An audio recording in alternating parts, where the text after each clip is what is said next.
Psychiatrists of Reddit. What was the most obvious attempt to fake insanity you've seen? Psychologist, not psychiatrist, but I used to work at the VA as a trauma psychologist. My job had nothing to do with whether people got service connected. That was an entirely different process. That said, a small minority of people thought if they could trick me into doxing them with PTSD, they would be rolling in dough. They would not have been the most blatant version of this was someone who had clearly found the DSM criteria online and tried to parrot it back to me without knowing at all what the symptoms meant. At one point this person told me they have hypervigilance. When I asked them to give me an example, they looked like a deer in the headlights. I want to stress how small a minority of people this was. Most people I worked with, 1, really did have PTSD, 2, were extremely distressed by it and had it affecting their lives immensely, and 3, wouldn't actually file for service connection because they didn't think they deserved it. I think veterans get a lot of flack for filing spurious claims for service connection. But on my side it was a very small minority who were trying to pull one over on people. Most of these men and women just wanted to feel better.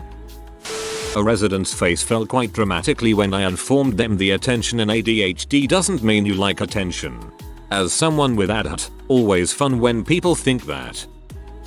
Not a psychiatrist, but a secretary for a PISH ward at a VA hospital as a college student, who was also trained to be part of the takedown team, that is, when a patient gets unruly and non-compliant, we're sent in to safely get them restrained. One day I came into work expecting it to be a normal day. I immediately hear the code over the comm system for the takedown team to come to room 3. Room 3 is the intake room and where all new patients are seen. We arrive in the room to assess the situation and there are feces spread on the walls, and a man rubbing it all over his chest, completely naked. We managed to get him restrained without too much hassle, and we are all covered in feces at this point due to him fighting us at first. We get done and him restrained and the doctor on the team asks him, "Why did you feel the need to rub feces all over?" His response, "I'm homeless. The US Gov won't take care of me and I want food and a place to stay. The shelters are full and I knew that I could get at least 72 hours of warmth and food by acting crazy."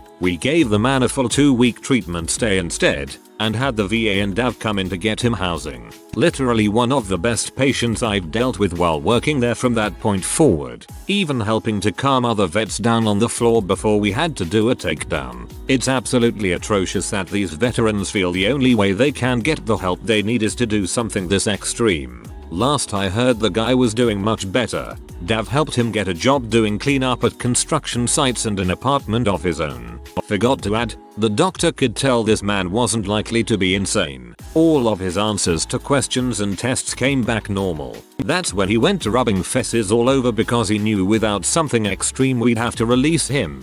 I'm glad he didn't just immediately start with the feces. Did a psych placement as a student and was in a discharge meeting with this homeless guy. He was brought into the hospital because police had been called as he was threatening to jump off a bridge. He claimed depression and suicidal thoughts, which it was found out not to be. So he said he was hearing voices, which was also not true. Dude was just desperate to have shelter and food. Sad case. Had a mother come in and insist that her child had Silver Russell syndrome. You can go read on it. It's not that easy to fake, as it's a bunch of metabolic conditions mixed with congenital abnormalities. The kid was small, but not that small, around 6th percentile. He didn't weigh much, 5th percentile. All of this, with a right arm length 2 centimeters more than the left side, were borderline criteria for Silver Russell. Did genetic testing, which came back negative, but 30% of cases are negative.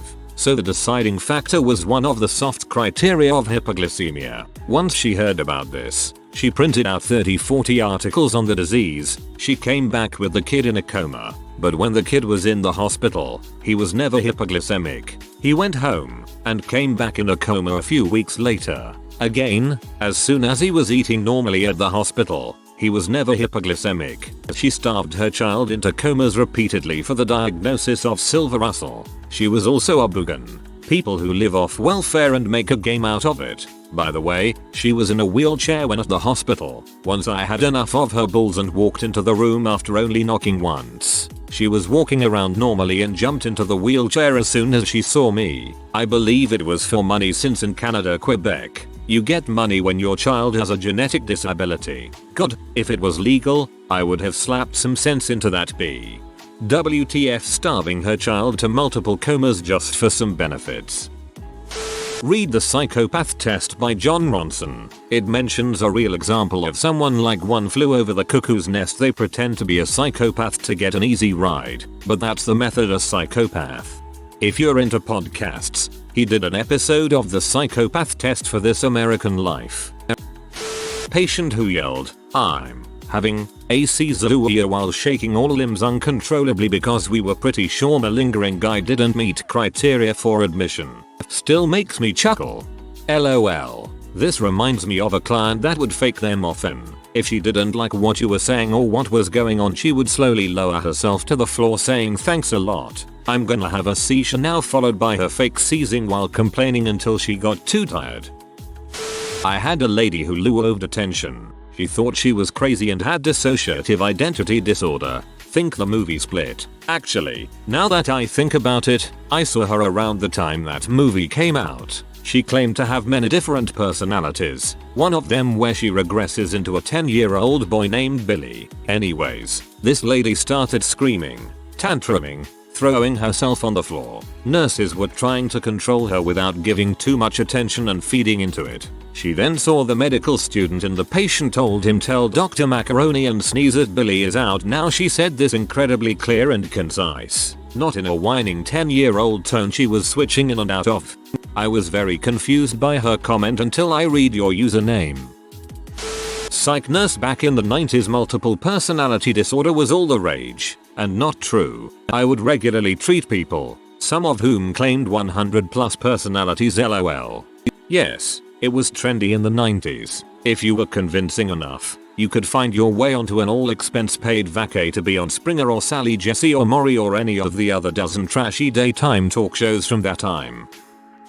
Sorry for tangent, but has anyone else heard someone say my my friend was diagnosed as clinically insane? I used to hear it all the time in high school. It was trendy. I remember talking to a guy in my year about how I thought I might have bipolar, and he was like, "Don't joke about that stuff. I'm literally clinically insane. Sometimes I go stand in the square in the middle of the city and just scream at the sky."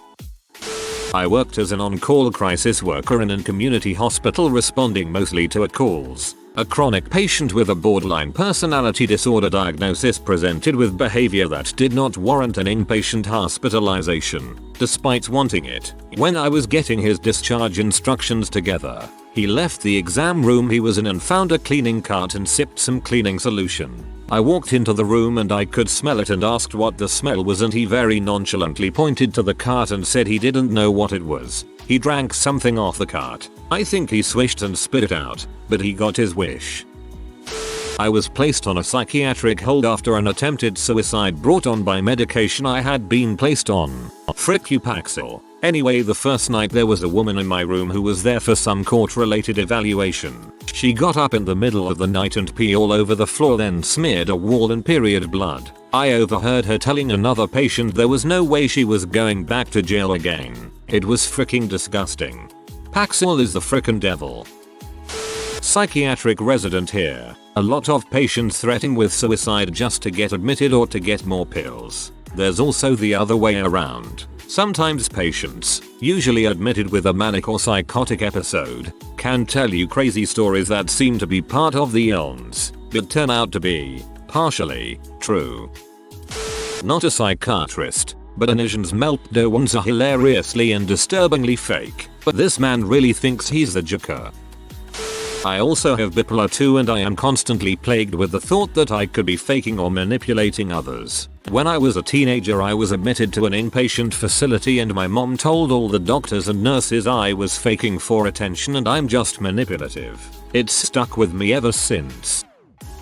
I've got a laundry list of issues, and for the longest time I refused to go get tested for fear of being committed, but more so because I was worried the psychiatrist was going to think I was faking, and for some reason that scared me the most.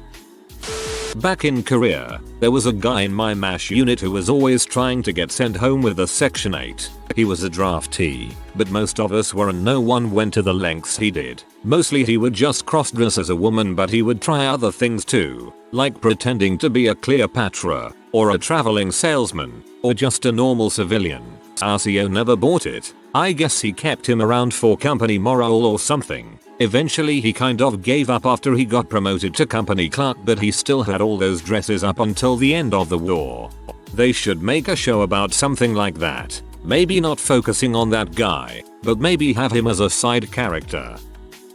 This guy hooked up a horse and an ox to a plow and was using them to sow salt on a beach. Was easy enough to prove he was faking it. He swerved the plow out the way when his baby son was placed in danger of being trampled. Crazy man. Murder this baby and we will take you seriously. One time when I was being admitted to a psych ward in the 8th grade, there was an older man that obviously had mental issues, as he literally lit himself on fire, which is why he was there. He looked at me and said, "Watch this." Man is full on screaming and faking a seizure, making his spit bubble and come out of his mouth. The cops and fire department were there in an instant and he was taken to the hospital. I've heard that patients do that because they can't walk out of the hospital and go back to normal. I work in hospital security. I have seen countless attempts at faking illness, injury, psychological and otherwise. Suicidal idealizations and vague pain in various parts of the body are usually the go-to methods for drug shelter seeking types. This is not to discount the people that have genuine problems, as I have also seen plenty of those. There are plenty of people who are frequent flyers who abuse the EMS medical system constantly for one reason or another. If you know anybody that works in EMS or emergency room personnel, ask them. I promise you will probably be able to name a couple off the top of their heads. That being said, I am not medical personnel. I am not the one who has to make the decision of who is lying or who isn't. There are plenty of cases that anybody with 2 bits of common sense can see are ploys for drugs shelter. However, it is frequently way more complicated than that. I do not envy the social workers and doctors who ultimately have to make these decisions. How do I know I'm not faking? I've been diagnosed with bipolar 2 and have attempted suicide twice, once resulting in being forced into inpatient care. A lot of times I feel like I'm faking for attention or something. Even typing this out, I kind of feel like it.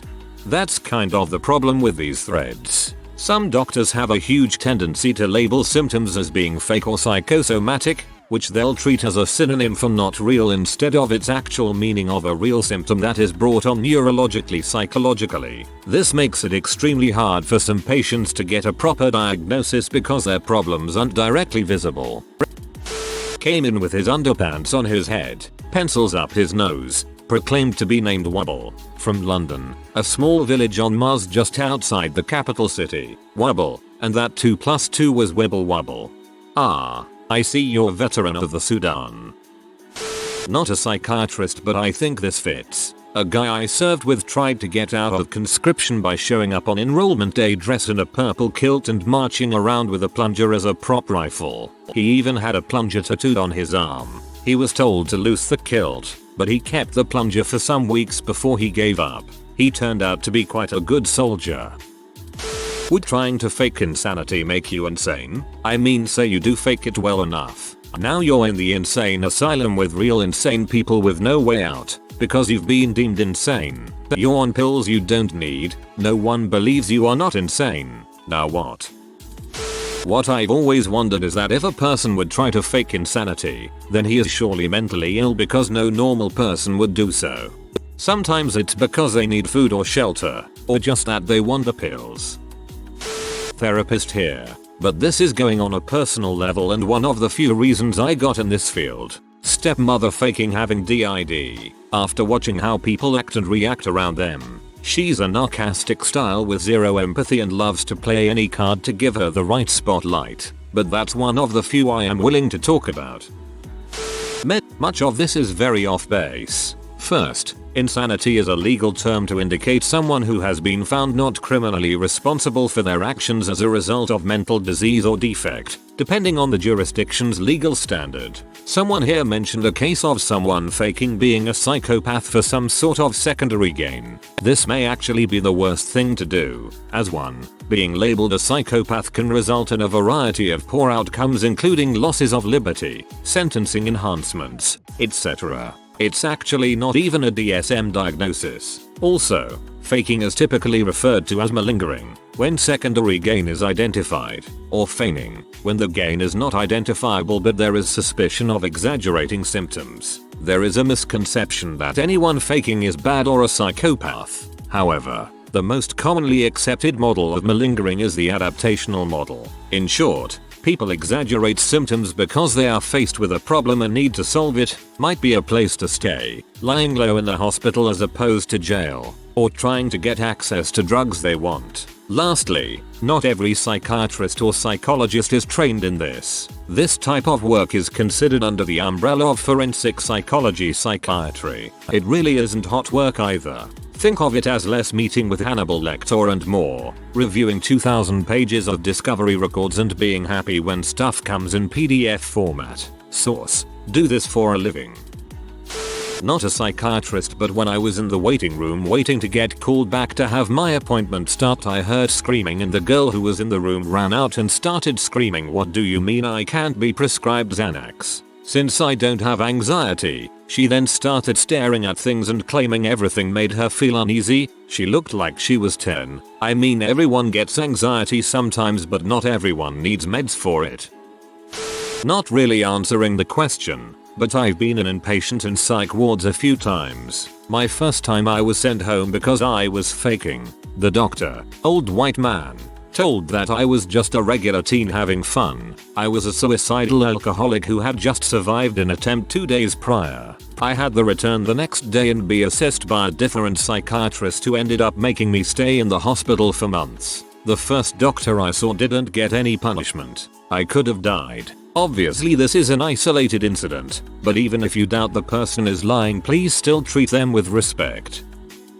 I am not a psychiatrist. Sorry for my bad English, I actually speak French. LMAO. I'm 16, yeah, I'm just a teenager, but WTV. And I've been sent to an hospital many times 1 year ago. I got problems since my childhood. Sometimes it was not that bad. Other times it was. My family always said that I'm like a roller coaster. Haha. I'm interested in body mod, art, and in many other things because I love to learn more and more on various subjects, especially the human being, whether it's his body or inside his head. Besides, it's practically the only thing I draw. Sometimes time was hard, really hard and dark. My family had problems too, depression and anxiety most. It started to get worse when I was 9 years old. I had started to do a lot of nonsense which I self-mutilated. My 14 was horrible and that's why I've been hospitalized and all of those things. Doctors told me that I was borderline. They informed me that it might not be for life. That's why they really diagnose personality disorders from adulthood. And maybe that there might be a little bit of autism in all of that. My mother removed me from this hospital, but I was then placed in another one. That's why I didn't get the answer if I was autistic or not. I stayed at this new hospital for more than 2 weeks. They was saying the same things as the other place. Autism, BPD and all of this crap. But they refused to make any diagnosis out of fear that I was faking all of that. Despite my suicide attempts and all my pain. And it hurt me, lol. I felt really alone and problematic. They said that it was because I was interested in psychology and knew some information on the subject. So I didn't have any help. But why would I do that? I don't understand. They only gave me some antidepressants and left me alone with my mom, and I was glad I left. But now that I'm not better, I realize that it was not cool at all. I was not trying to fake insanity. I didn't even want it to be there. The police just forced me to go. If you are new to the channel, you can subscribe. I publish new videos every day. Until then, check another video.